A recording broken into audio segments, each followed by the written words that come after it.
मैं सहदेव मिश्रा, RTTC दानापुर पटना। आज फिर पुनः मैं एक बहुत ही महत्वपूर्ण प्रश्न जो बीएड के प्रथम वर्ष के छात्रों के लिए बहुत ही महत्वपूर्ण है लेकर के आपके सामने आए हैं।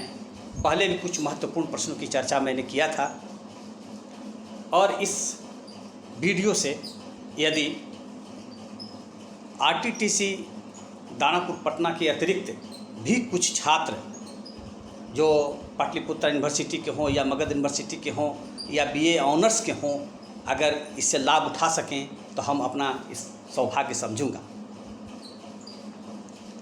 वो प्रश्न है मोटिवेशन क्या है, अभिप्रेरणा क्या है, इसके मूल प्रवृत्ति सिद्धांतों की व्याख्या करें। ऐसा देखा गया है कि यह प्रश्न बराबर किसी न किसी रूप में निश्चित रूप से बीएड के प्रथम वर्ष के छात्र के परीक्षा में पूछे जाते हैं और आज मैं इसी विषय पर चर्चा करेंगे कि मोटिवेशन क्या है और इसके मूल प्रवृत्ति सिद्धांत किसे कहते हैं और वो क्या है। सबसे पहले हम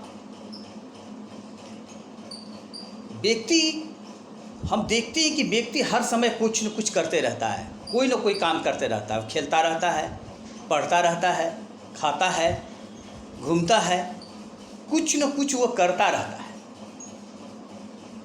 तो मनोवैज्ञानिकों के मन में और शिक्षाविदों के मन में ये बराबर प्रश्न उठता रहा कि आखिर व्यक्ति कोई भी क्यों कुछ करता है, करने का क्या वजह है, कैसे ये होता है।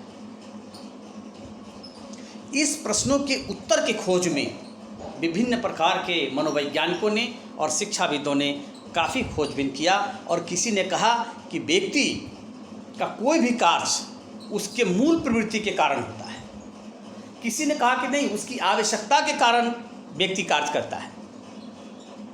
इस तरह से विभिन्न तरह के विचार सामने आए। लेकिन अगर मोटिवेशन के हम शाब्दिक अर्थ पर दृष्टि दें तो मोटिवेशन शब्द की उत्पत्ति मोटम शब्द से हुई है जो लैटिन भाषा का है और इसका अर्थ होता है मूव या उत्तेजना। तो उत्तेजित कर देता है, इसका अर्थ हुआ कि उत्तेजित कर देता है या स्वचालित कर देता है, स्वचालित कर देता है। लेकिन मनोवैज्ञानिक अर्थ और इसके शाब्दिक अर्थ में फर्क है, क्योंकि किसी भी कार्य के लिए किसी भी उद्दीपक का होना आवश्यक है। बिना किसी उद्दीपक का, बिना किसी स्टिमुलस का कोई भी व्यक्ति स्टिमुलेट नहीं हो सकता है। बिना स्टिमुलस के व्यक्ति कोई भी कार्य नहीं कर सकता है। इसलिए किसी भी व्यक्ति के कार्य के लिए, किसी भी तरह के कार्य के लिए उत्तेजना का होना आवश्यक है। वह उत्तेजना आंतरिक भी हो सकता है या बाह्य भी हो सकता है। लेकिन मनोवैज्ञानिकों के अनुसार वो सिर्फ आंतरिक उत्तेजना को स्वीकार करते हैं, इसलिए कि उनका ये मानना है कि कोई भी अगर बाह्य उत्तेजना भी होता है तो वो पहले हम अनुभव करते हैं, वो आंतरिक उत्तेजना ही है। इसलिए वो बाह्य उत्तेजना को नहीं मानते हैं बल्कि वो आंतरिक उत्तेजना को ही मानते हैं। इस प्रकार से यदि हम ये देखें तो इसकी कई प्रकार के परिभाषाएं आती हैं और हम कह सकते हैं कि प्रेरणा एक आंतरिक शक्ति है जो कार्य करने के लिए बाध्य करती है। यह एक अदृश्य शक्ति है जिसे हम देख नहीं सकते, इसलिए कि आंतरिक है। लेकिन एक शक्ति है जो हमको किसी कार्य के लिए बाध्य करती है। हमें जब भूख लगता है तो हम खाने के लिए प्रयत्न करते हैं। तो कोई ना कोई ऐसी शक्ति है जो हमको बाध्य करती है वो काम करने के लिए। क्रेच और क्रेचफील्ड महोदय ने अपनी पुस्तक के पृष्ठ संख्या 29 में साफ कहा है कि प्रेरणा का प्रश्न क्यों का प्रश्न है। प्रेरणा का प्रश्न क्यों का प्रश्न है। उन्होंने कहा कि मोटिवेशन हमेशा क्यों के प्रश्न से का ही आंसर है, क्यों ही मोटिवेशन है। और साफ शब्द में कहा कि the question of motivation is the question of why. तो ये जितने प्रकार के क्यों का जो प्रश्न है वो मोटिवेशन का प्रश्न है। इसी प्रकार से गुड महोदय ने मोटिवेशन को परिभाषित करने का प्रयास किया। गुड महोदय ने कहा कि motivation is the process of arousing, sustaining and regulating activity. इस तरह से उन्होंने मोटिवेशन को परिभाषित किया। लेकिन इस परिभाषा में भी हम देखते हैं तो यही देखते हैं कि मोटिवेशन एक शक्ति है, एक एक्टिविटीज है।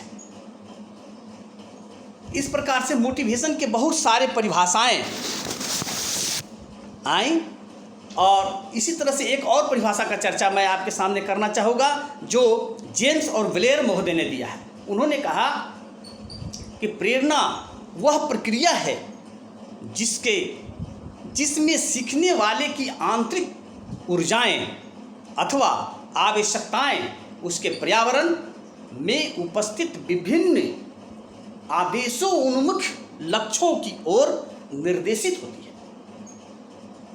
यानी कि इन्होंने कहा कि यह एक आंतरिक प्रक्रिया है जो अंदर प्रक्रिया चलती है और ये प्रक्रिया क्या है, किसी आदर्शों उन्मुख लक्ष्यों की ओर निर्देशित करता है। तो इस तरह से मोटिवेशन के बहुत सारे परिभाषाएं दी गई। लेकिन इसमें एक परिभाषा का और मैं चर्चा करना चाहूँगा जो मोटिवेशन के सारे एस्पेक्ट को, जो मोटिवेशन के संपूर्ण व्याख्या करने में सक्षम है, उस परिभाषा की भी चर्चा मैं करना चाहूँगा। और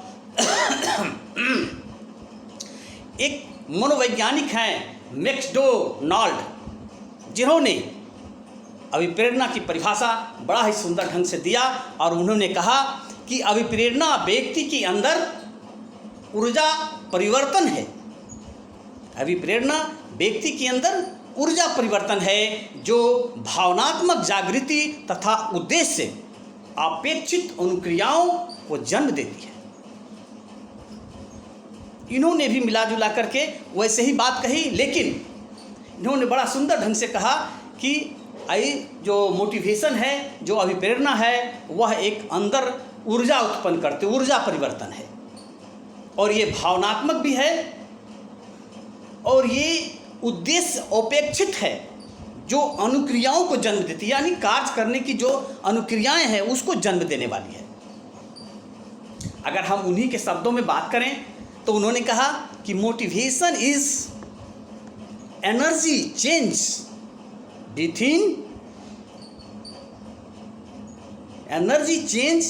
within the person characterized by affective, arousal and anticipatory goal reaction।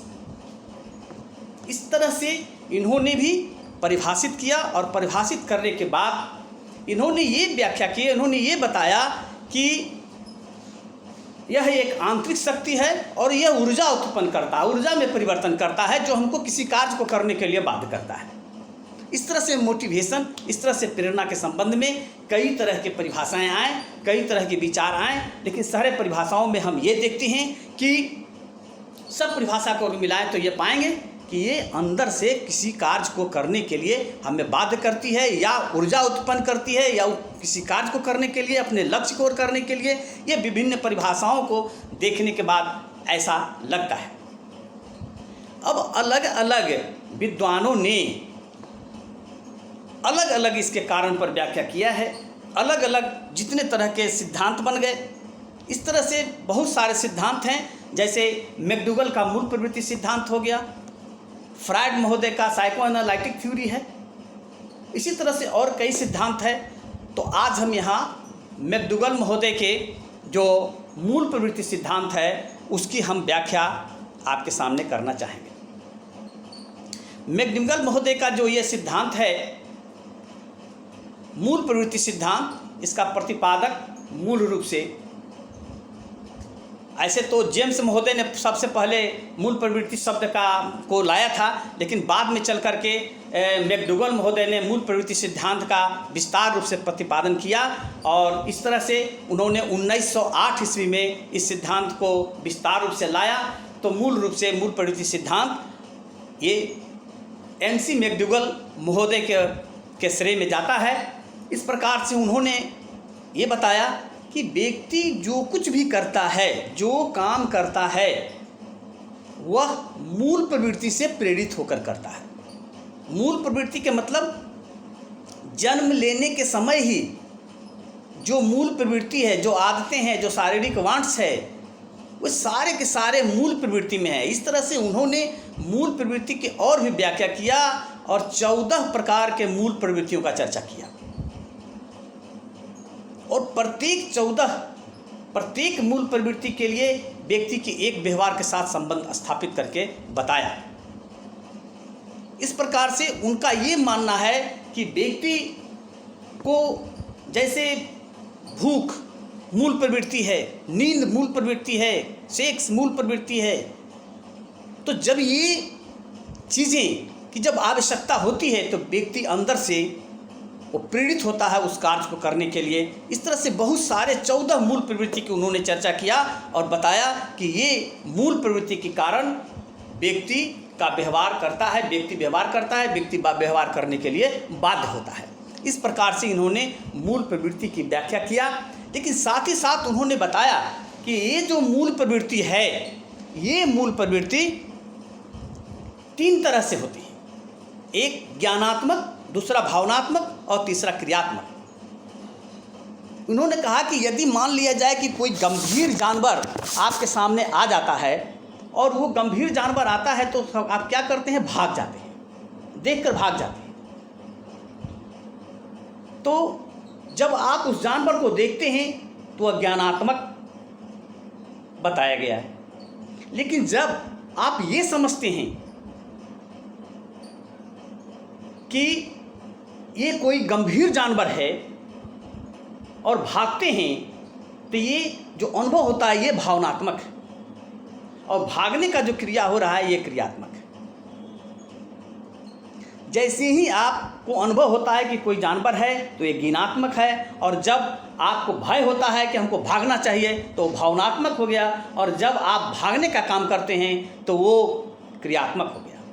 इस तरह से इन्होंने मूल प्रवृत्ति की व्याख्या किया है और प्रत्येक मूल प्रवृत्ति को एक संवेग से संबंध स्थापित किया है। इस तरह से इन्होंने मूल प्रवृत्ति की व्याख्या किया है।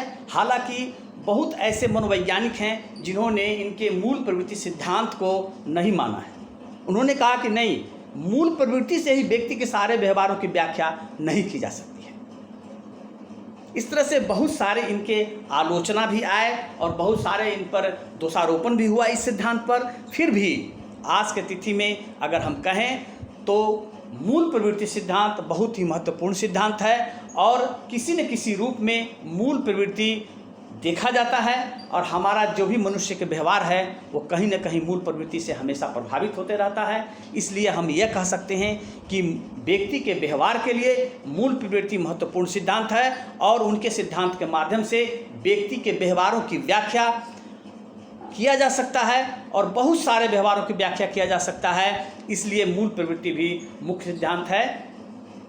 यहीं पर मैं यह प्रश्न खत्म करता हूँ। आगे फिर मैं लेकर के दूसरे सिद्धांत की चर्चा मैं आगे करूँगा और इससे यदि आप लोग अधिक से अधिक लाभ उठा सकें तो ये मेरा सौभाग्य समझेंगे। जय हिंद।